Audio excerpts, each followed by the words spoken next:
Hello friends, good morning everyone. आज हम बात करेंगे एक ऐसे वैकेंसी के बारे में जो कि ओनली गर्ल्स के लिए है। ठीक है, तो ये जो वैकेंसी है वो झारखंड शिक्षा परियोजना के द्वारा निकाला गया है और ये है गुमला डिस्ट्रिक्ट का।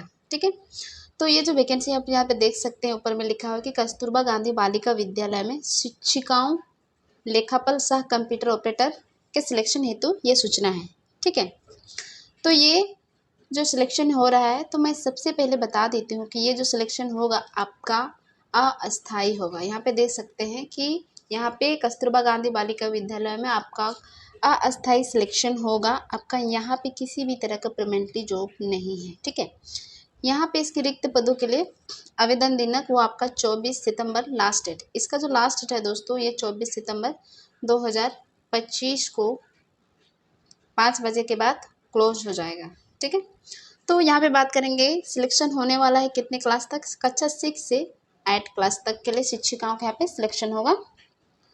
तो यहाँ पे देखेंगे लैंग्वेज कि किस किस भाषा में यहाँ पे सिलेक्शन लिया जा रहा है। तो यहाँ पे भाषा मतलब हिंदी भाषा में यहाँ देख सकते हैं 4 सीटें हैं और 4 सीटें जो है ये यूआर के लिए 3 है और एसटी के लिए 1 है, मतलब टोटल 4 है। नीचे हम बात करेंगे गणित का। गणित के लिए यहाँ पे 8 सीटें हैं, तो जनरल के लिए यहाँ पे 4 है और एसटी के लिए 4 है, तो टोटल मिला के हो गया 8। उसके बाद हम बात करेंगे साइंस मतलब विज्ञान। विज्ञान की बात की जाए दोस्तों, यहाँ पे 4 सीटें हैं, तो यहाँ भी 50-50 है। जनरल के लिए यहाँ पे 2 है और एसटी के लिए यहाँ पे 2 है, तो टोटल हो गया 4।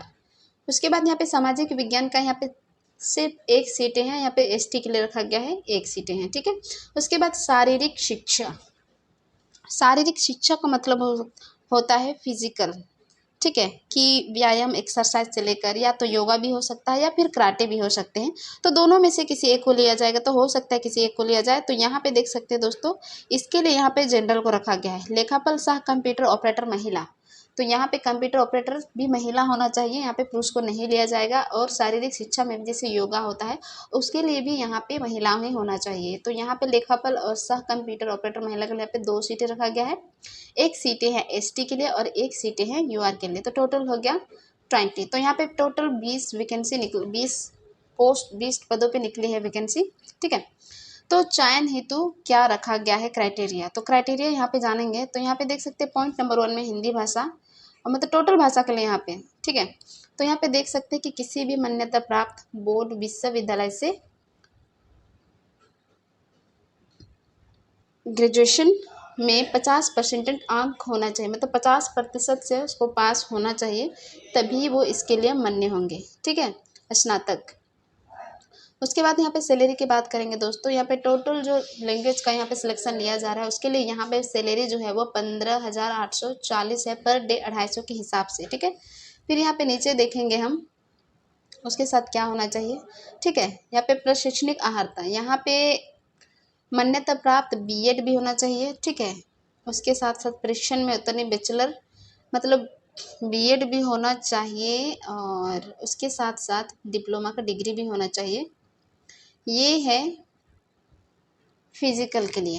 ठीक है, तो प्रशिक्षक के लिए यहाँ पे देख सकते हैं कि मान्यता प्राप्त प्रतिष्ठान से बीएड अथवा समकक्ष परीक्षा तथा प्रारंभिक शिक्षा में 2 वर्ष डिप्लोमा भी होना चाहिए, प्रशिक्षण परीक्षा में उत्तीर्णता भी होना चाहिए। ठीक है, तो बैचलर इन फिजिकल एजुकेशन से वो अगर डिग्री ले चुके हैं तभी वो इस फॉर्म को अप्लाई कर सकते हैं। ठीक है, शिक्षक पात्रता परीक्षा, तो राष्ट्रीय अध्यापक शिक्षा परिषद द्वारा निरूपित मार्गदर्शी सिद्धांतों के अधीन झारखंड सरकार द्वारा कक्षा 6 से 8 के लिए आयोजित शिक्षक पात्रता टेट में भी उतरनी अनिवार्य होगा, तभी वो उसमें इस फॉर्म को भर सकते हैं। ठीक है, अगर ये नहीं है तो वो इस फॉर्म को नहीं भर सकते हैं। तो यहाँ पे देख सकते हैं लेखापाल सह कंप्यूटर ऑपरेटर। तो दोस्तों यहाँ पे कंप्यूटर ऑपरेटर के लिए भी यहाँ पे लड़की को ही मांगा गया है और इसमें क्या होना चाहिए, क्या एलिजिबिलिटी और क्या क्राइटेरिया है। तो यहाँ पे देख सकते हैं कि बीकॉम 50% से पास होना चाहिए। उसके साथ साथ किसी मान्यता प्राप्त 1 वर्षीय कंप्यूटर कोर्स में PGDCA या फिर DCA में उसको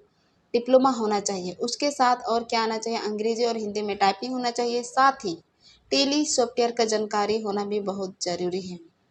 तो पॉइंट नंबर 4 में देख सकते हैं दोस्तों, यहाँ पे बहुत ही इंपॉर्टेंट है कि चयन हेतु सिर्फ महिला अभ्यर्थी ही योग्य माने जाएंगे, किसी भी पुरुष को यहाँ पे नहीं लिया जाएगा। उसके बाद हम सैलरी की बात करते हैं कि कितना इसको यहाँ पे सैलरी दे जाएगा। तो सैलरी लड़की लोग के लिए बहुत अच्छा है, 9,900 रुपया। ठीक है, उसके बाद यहाँ पे देख सकते हैं कि क्या करना है। तो चयन हेतु सिर्फ महिला अभ्यर्थी को योग्य माना जाएंगे और ये जो लिया जा रहा है ये 1 वर्ष के लिए है, ठीक है। अगर वो अच्छे से काम करते हैं, सही से काम करते हैं तो उसके बाद इसकी जो है वो बढ़ाई जाएगी शर्तें और 50% इसमें सैलरी का बढ़ोतरी किया जाएगा, ठीक है। एज की बात करते हैं तो यहाँ पे हम देखेंगे एज कितना होना चाहिए। फीमेल का यहाँ पे 38 होना चाहिए और ST SC फीमेल का यहाँ पे 40 होना चाहिए। और जो बेंच मार्क होते हैं, जैसे कोई विकलांग से आते हैं तो उसको यहाँ पे 10 साल का दिया गया है, ठीक है। तो दोस्तों यहाँ पे कुछ इम्पोर्टेंट बात रखा गया है कि उन लोग को वहीं पे ही रहना पड़ेगा, ठीक है, जो लोग फॉर्म भर रहे हैं उन लोग। उसके बाद यहाँ पे आवेदन कैसे करना है कि उक्त पदों पर चयन हेतु जो भी आप फॉर्म भरते हैं उसका आवेदन पत्र जिला शिक्षा पदाधिकारी सह कार्यक्रम पदाधिकारी पदनाम से भरेंगे और इसको कहाँ पे जमा करना है, ठीक है। तो ये आपको जमा करना है, यहाँ पे देख सकते हैं कि गुमला पिन एनिवर्सरी मतलब स्पीड बस, ये आपको जमा करना है जिला शिक्षा पदाधिकारी। यहाँ से लेकर देख सकते हैं जिला शिक्षा पदाधिकारी सह जिला कार्यक्रम पदाधिकारी समग्र शिक्षा अभियान गुमला, पता प्रशिक्षण सह उत्पादन केंद्र भवन में आपको जमा करना है, ठीक है। यहाँ सब कुछ दिया हुआ है और ये आपका लास्ट डेट होता है 24 सितंबर 2025 को शाम 5 बजे तक ये जमा कर सकते हैं, ठीक है। ये स्पीड डाक पोस्ट के द्वारा या फिर हाथों हाथ जाके जमा कर सकते हैं। तो जो भी कैंडिडेट गुमला के सामने आते हैं, गुमला वो जा सकते हैं, तो जाके जमा कर दे, बेहतर है कि जमा कर दें, क्योंकि स्पीड पोस्ट के द्वारा कब जाएगा कब नहीं इसकी कोई गारंटी नहीं है, ठीक है। तो क्या क्या जमा करना है यहाँ पे देख सकते हैं। फॉर्म आपको कहाँ मिलेगा, इस वेबसाइट में जाके आप फॉर्म को डाउनलोड कर सकते हैं। उसके बाद यहाँ पे आप देख सकते हैं कि जो आपका लिफाफा होना चाहिए वो 23 × 10 सेंटीमीटर का होना चाहिए। उसमें आपका पता, खुद का पता भी वो आपका लिखा होना चाहिए। उसके साथ सभी शैक्षणिक पात्रता परिचय जो भी आपका डॉक्यूमेंट है उसका फोटोकॉपी, साथ ही साथ आपका जाति प्रमाण पत्र और आवासीय प्रमाण पत्र, आप झारखंड के हैं या नहीं है उसको प्रूव करने के लिए। और उसके साथ आपका फ़ोटो भी वहाँ पे लगेगा दोस्तों, ठीक है। आपका फ़ोटो भी आपको वहाँ पे देना है, ठीक है। तो ये सारे डिटेल्स मैं आप लोग को क्लियर कर चुकी हूँ। तो आप लोग इस फॉर्म को जो भी कैंडिडेट भरना चाहते हैं तो भरिए। मिलते हैं नेक्स्ट वीडियो में।